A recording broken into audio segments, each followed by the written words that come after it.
नमस्कार 99 न्यूज़ के बिहार की खबरों में आपका स्वागत है। मैं हूं तबरेज़ अनवर। झारखंड के डोरंडा कोषागार में हुए चारा घोटाले के मामले में राष्ट्रीय जनता दल यानी कि आरजेडी प्रमुख लालू प्रसाद यादव को सीबीआई की विशेष कोर्ट ने 5 साल की सजा दी है। इस मामले में अधिक उम्र और अस्वस्थता का हवाला देकर कम सजा देने की उनकी गुहार को कोर्ट ने नहीं माना। ऐसे में अब लालू सजा के खिलाफ हाई कोर्ट जाएंगे, साथ ही जेल से बाहर आने के लिए जमानत की अपील भी दाखिल करेंगे। इस प्रक्रिया में करीब 1 से 1.5 महीने तक का समय लगेगा। जमानत की अपील पर सुनवाई अगले महीने शुरू हो सकेगी। हालांकि जमानत तभी मिलेगी जब लालू ने चारा घोटाले के विभिन्न मामलों में मिली सजाओं को जोड़कर इस मामले में भी आधी सजा जेल में काट ली होगी।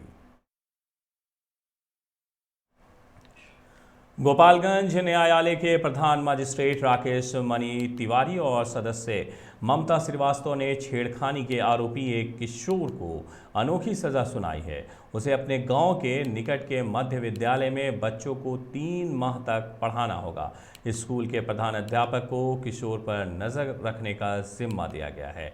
उन्हें 3 महीने बाद अपनी रिपोर्ट किशोर न्यायालय देनी होगी कि किशोर ने कोर्ट के आदेश का 100% अनुपालन किया अथवा नहीं।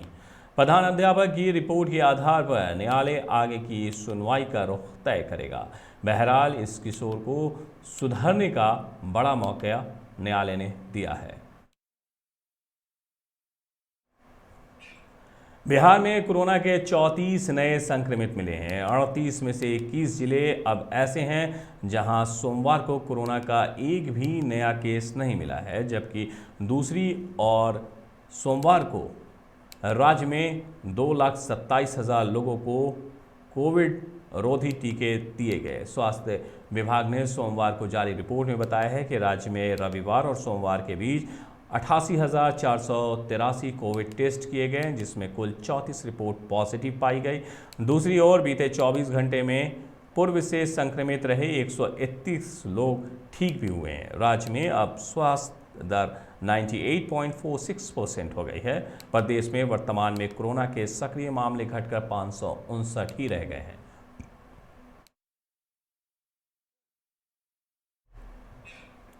बिहार सरकार को केंद्र की हरी झंडी मिलने का इंतजार है। विभाग बच्चों के वैक्सीनेशन का प्लेटफॉर्म तैयार किए हैं। वैक्सीनेशन का आदेश मिलते ही 15 से 18 साल तक के बच्चों की तरह 12 साल तक के बच्चों का वैक्सीनेशन शुरू हो पाएगा। स्वास्थ्य विभाग की तैयारी के साथ स्कूलों में भी डेटा तैयार किया जा रहा है। प्राइवेट स्कूल एसोसिएशन बच्चों का डेटा तैयार कर कोरोना से लड़ाई में पहल कर रहा है।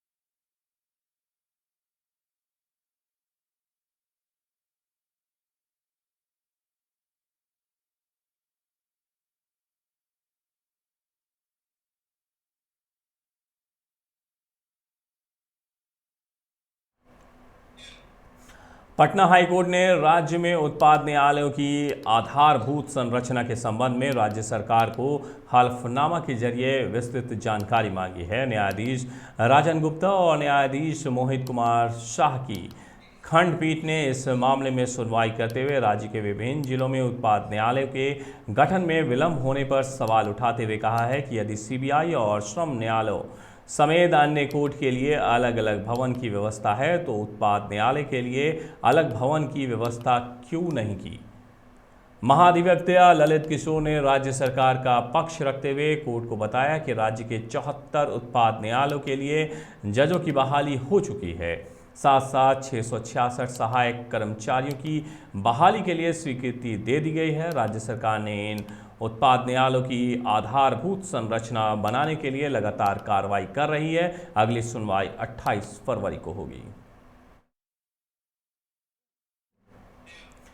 पटना हाईकोर्ट ने राज्य में साइबर क्राइम से जुड़े मामलों पर सुनवाई करते हुए कहा है कि यदि ऐसे मामलों में थाना प्रभारी प्राथमिकी दर्ज नहीं करेंगे तो उनके खिलाफ कोर्ट की अवमानना की कार्रवाई की जाएगी। न्यायाधीश संदीप कुमार ने शिव कुमार और अन्य की याचिकाओं पर सुनवाई करते हुए उक्त टिप्पणी की। जुलाई से 24 अगस्त तक 2021 के बीच पंजाब नेशनल बैंक के बेऊर स्थित अनीसाबाद ब्रांच में जुड़े मामले के दिए गए साइबर अपराध के संबंध में पुलिस अधीक्षक को अनुसंधान के संबंध में प्रगति रिपोर्ट दायर करने का आदेश दिया गया है।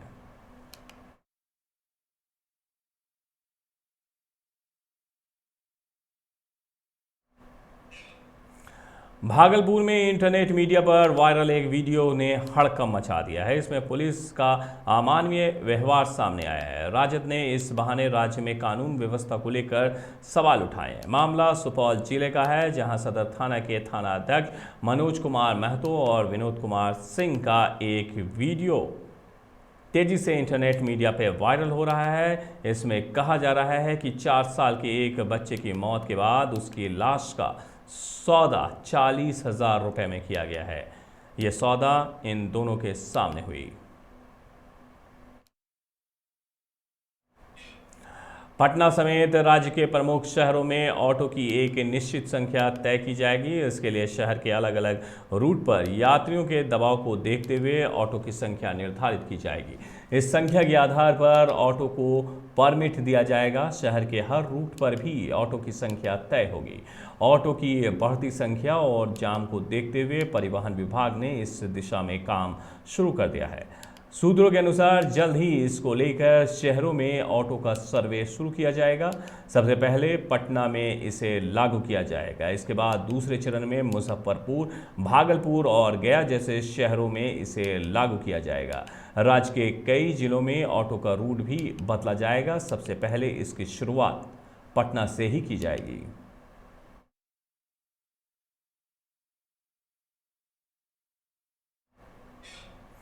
गया जिले के चंदौती थाना क्षेत्र के गुलनी गांव में मंगलवार की सुबह एक युवक का शव बरामद किया गया। मृतक की पहचान इसी गांव के 35 वर्षीय वीरेंद्र मांझी के रूप में की गई है।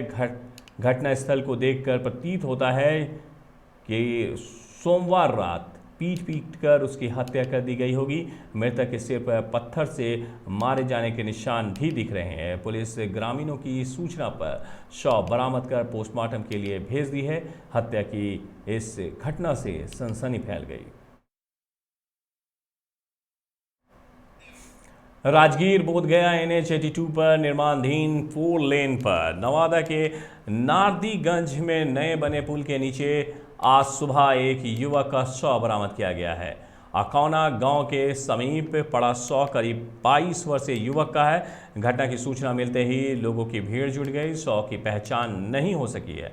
थाना अध्यक्ष मोहन कुमार ने बताया है कि शव को पोस्टमार्टम के लिए भेज दिया गया है। उसकी पहचान का प्रयास किया जा रहा है। आसपास के लोगों ने शव की पहचान नहीं कर पाई है।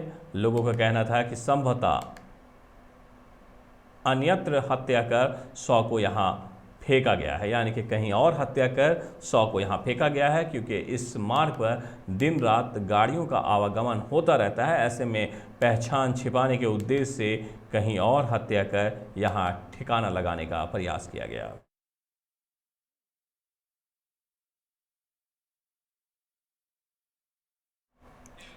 भागलपुर में स्मैक ब्राउन शुगर की खरीद बिक्री इन दिनों परवान चढ़ने लगी है। इससे घातक नशीली पुड़िया की तस्करी और खरीद बिक्री को रोकने में लगी पुलिस हांफने लगी है, लेकिन स्मैक ब्राउन शुगर की तस्करी करने वालों को दबोच नहीं पा रही है। पुलिस टीम की दबिश में पकड़े जाने वाले आरोपियों में तस्करों की नहीं बल्कि उसको खरीद बिक्री करने वाले मोहल्ले में सक्रिय दागियों की हो पा रही है। सारे राज्य से मादक पदार्थ की तस्करी में शामिल तस्करी की गिरफ्तारी भागलपुर में बीते 2 साल में के दौरान मात्र 2 बार हुई है, जिसमें लाखों मूल्य के ब्राउन शुगर की बरामदगी हुई है। पूर्ण शराबबंदी, उसके बाद शराब के 10 गुने महंगी कीमत पर मिलने से स्मैक ब्राउन शुगर के लती की संख्या में इजाफा हुआ है।